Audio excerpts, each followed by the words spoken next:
Hello viewers, welcome back to my channel. నా పేరు అశోక్, నేను మీ హోమ్ థియేటర్ గైడ్. సో ఇవాళ వీడియోలో మనం ఏం తెలుసుకోబోతున్నామంటే స్క్రీన్ సైజ్, రూమ్ డైమెన్షన్స్, ఈ రెండింటి గురించి ఇవాళ మాట్లాడుకుందాం. అసలు స్క్రీన్ సైజు ఏ విధంగా సెలెక్ట్ చేసుకోవాలి, ఏ రూమ్కి ఎంత సైజ్ వస్తుంది, అసలు ఒక రూమ్ని డిజైన్ చేసుకోవాలి, ఒక రూమ్ని మనం కన్స్ట్రక్షన్ చేసుకోవాలి అన్నప్పుడు ఏ విషయాన్ని పరిగణలోకి తీసుకోవాలి అనే విషయం గురించి ఈరోజు కంప్లీట్గా మాట్లాడుకుందాము. ఫస్ట్ ఆఫ్ ఆల్ రూమ్ని కన్స్ట్రక్షన్ ఎలా చేసుకోవాలి, ఏ విధంగా రూమ్ డైమెన్షన్స్ తీసుకోవాలనే దాని గురించి టాపిక్లోకి వెళ్దాం. లేట్ చేయకుండా వీడియోలోకి వెళ్ళిపోదాం. Let's begin our video once again. నా పేరు అశోక్, నేను మీ హోమ్ థియేటర్ గైడ్.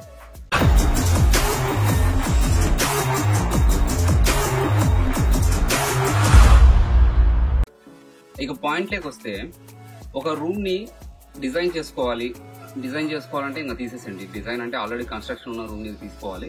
అసలు ఒక రూమ్ని మనం హోమ్ థియేటర్ కట్టుకోవాలి అనుకుంటే, ఒక రూమ్ కన్స్ట్రక్షన్ చేసుకోవాలి అనుకుంటే, మనకి హోమ్ థియేటర్ గోల్డెన్ రేషియో అనేసి ఒక రేషియో ఉంటుంది. లెంత్ ఎంత ఉండాలి, విడ్త్ ఎంత ఉండాలి, హైట్ ఎంత ఉండాలి అనేసి. మామూలుగా ఈ హోమ్ థియేటర్ గోల్డెన్ రేషియో అనేది ఒక వెబ్సైట్, నేను మీకు డిస్క్రిప్షన్లో లింక్ ఇస్తాను, మీకు స్క్రీన్ మీద కూడా ఎడిటింగ్లో పోస్ట్ చేస్తాను చూడండి. ఈ వెబ్సైట్లో మీరు వెళ్ళి హైట్ మెన్షన్ చేయండి. 8 feet హైట్లో నేను కట్టుకోవాలనుకుంటున్నాను, లెంత్ విడ్త్ అది చూపించేస్తుంది. లేకుంటే 8.5లో కట్టుకోవాలనుకుంటున్నాను, లెంత్ విడ్త్ చూపిస్తుంది. 9 feet హైట్లో కట్టుకోవాలనుకుంటున్నాను, లెంత్ విడ్త్ చూపించేసేస్తుంది. 9.5 లేకుంటే 10 feetలో కట్టుకోవాలనుకుంటున్నాను, లెంత్ విడ్త్ చూపించేస్తుంది. 11 feetలో కట్టుకోవాలనుకుంటున్నాను, హైట్ లెంత్ విడ్త్ చూపిస్తుంది. ఇంతకీ 10 feet, 7 feet, 9 feet, 8 feet అన్నావు కదా. ఫాల్ సీలింగ్ కాకుండా డైరెక్ట్ రానా అంటే ఫస్ట్ రానే కన్సిడర్ చేయండి. రా కన్సిడర్ చేసుకున్న తర్వాత మినిమలిస్టిక్ ఫాల్ సీలింగ్ చేయించుకోండి, 5 inches కానీ 6 inches కానీ. సో అప్పుడు మీకు సేమ్ ఈక్వల్ పర్ఫార్మెన్స్, అంటే వాళ్ళు ఇచ్చినటువంటి గోల్డెన్ రేషియోని ఖచ్చితంగా మనది మీట్ అయిపోతుంది. 5 inches కంటే ఎక్కువ వెళ్ళకండి. 5 inchesలో చేయగలరు.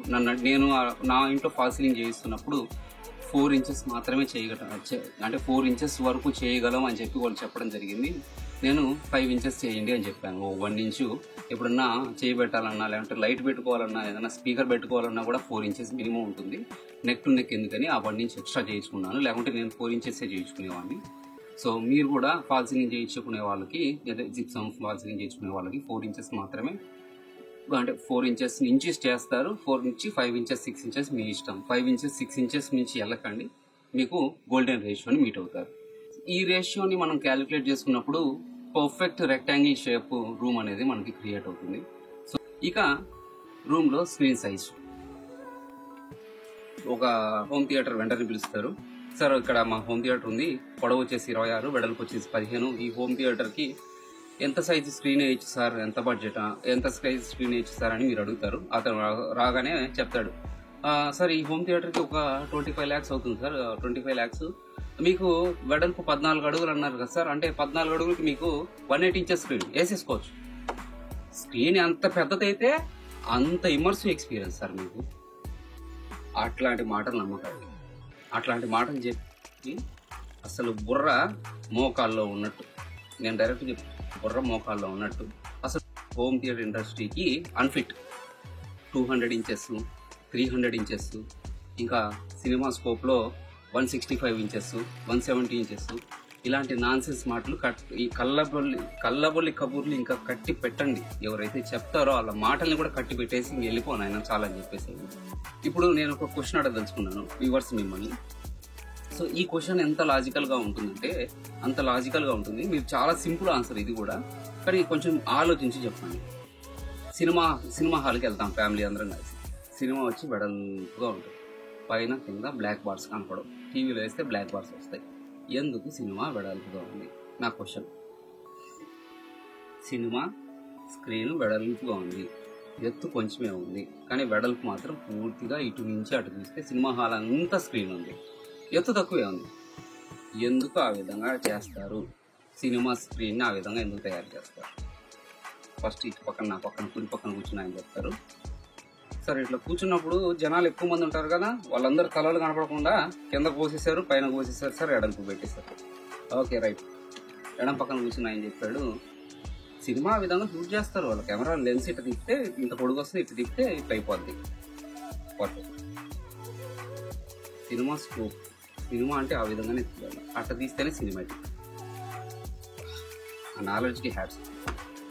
విషయం ఏంటంటే ఆ విధంగా ఎందుకు తీస్తారంటే బయోలాజికల్ సైన్స్, మన కనుగుడ్డు ఆకారాన్ని బేస్ చేసుకొని సినిమా ఆ విధంగా తీస్తారు. బయోలాజికల్ సైన్స్ ఎందుకు వచ్చింది సినిమాలో? ఖచ్చితంగా బయోలాజికల్ సైన్స్ ఉంటుంది.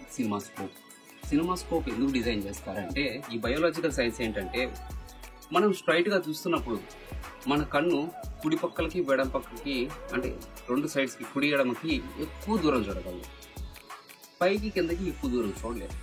మన కనుగుడ్డు రౌండ్గా ఉన్నా ఏదైనా కూడా కుడి ఎడమలకి ఎక్కువ చూస్తారు తప్ప పైకి కిందకి చూడలేదు. కాబట్టి మీరు గమనించి చూడండి, మీ కుడి ఎడమ పక్కన ఎవరు కూర్చున్నారు ఎవరు ఉన్నారనేది మీరు చెప్పగలరు, కానీ సర్టెన్ ఎత్తు జరిగిన తర్వాత ఆ పైన ఏముందో మీరు చెప్పలేరు, సర్టెన్ డిస్టెన్స్ దగ్గరలో మీ కింద ఏముందో మీరు చెప్పలేరు. అది బయోలాజికల్ సైన్స్. సినిమా చూస్తున్నప్పుడు మన కనుగుడ్డు ఎడమకి కుడికి అసలు తిప్పకూడదు, తల ఇటు ఇటు ఎడమకి కానీ కుడికి కానీ అసలు తిప్పకూడదు, కనుగుడ్డు తిప్పకూడదు, తల తిప్పకూడదు. కూర్చుంటే కరెక్ట్గా సినిమా చేసి మన కళ్ళల్లోకి వెళ్ళిపోవాలి, డైరెక్ట్ మన కన్ను చూస్తున్నంత రేంజ్లోకి వెళ్ళిపోవాలి. కంటల్లోకి వెళ్ళిపోవాలంటే వెళ్ళిపోవాలి. అట్లా చెప్పండి, బయట డీలర్స్ చెప్తారు సినిమా స్క్రీన్ 300 ఇంచులు వేసుకోండి, బాలకృష్ణ సినిమా స్క్రీన్లో కొడితే సినిమా ముందు పక్క మీకు కాళ్ళ ముందు పడతాడు విలన్ అని చెప్తాడు. ఇది కాదు నిజం, ఇది నేను చెప్పేది నిజం. సినిమా మనం కూర్చొని చూస్తుంటే ఆ స్క్రీన్ విడ్త్ హైట్ మన కనుగుడ్డు పూర్తిగా అబ్జర్వ్ చేయాలి, కనుగుడ్డు కదలకుండా. దీన్ని ఇమ్మర్సివ్ ఎక్స్పీరియన్స్ అంటారు. ఈ ఇమ్మర్సివ్ ఎక్స్పీరియన్స్ ఎప్పుడు వస్తుంది? ఒక క్యాలిక్యులేషన్ ఉంటుంది. ఈ క్యాలిక్యులేషన్ నేను చెప్పను, ఎందుకంటే ప్రతి ఒక్కరికి బయట నాకంతా తెలుసని విరవీగిపోతారు. ఈ క్యాలిక్యులేషన్స్ చెప్పను.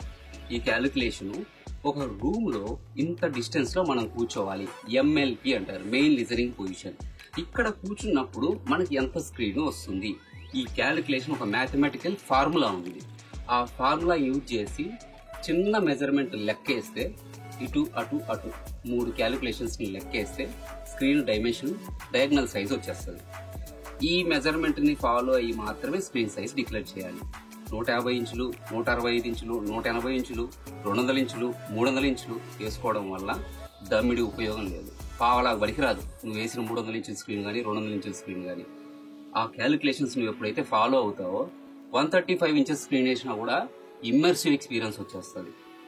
ఇది ఒరిజినల్ గా స్క్రీన్ సైజ్ ని డిక్లేర్ చేసేటువంటి calculation. So that's it viewers, ఇది ఇవాళ వీడియో. నెక్స్ట్ వీడియోలో హోమ్ థియేటర్లో ఎన్ని స్పీకర్స్ తీసుకోవాలి, ఎక్కడ ఎంఎల్పి వస్తుంది, ఈ డీటెయిల్స్ అన్ని నెక్స్ట్ వీడియోలో మాట్లాడుకుందాం. Keep smiling, have a great day, bye bye.